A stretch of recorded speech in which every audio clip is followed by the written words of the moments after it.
In this video, I'll show you how to fix Canva not downloading files. First, check your internet connection. Canva needs a stable connection to process and download files, so if your connection is slow or unstable, try switching networks or reconnecting to Wi-Fi next. Try refreshing the page or restarting the app. Temporary glitches can prevent downloads from completing, and a quick refresh often fixes the issue. If the problem continues, check your browser.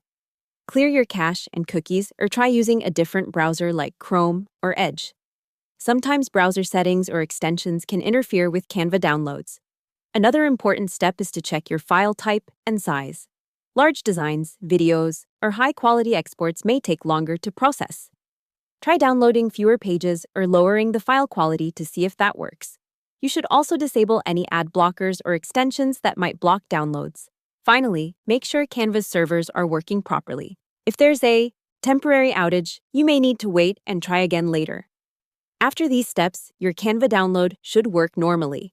Hope the tutorial was helpful. Subscribe to my channel and see you in the next video.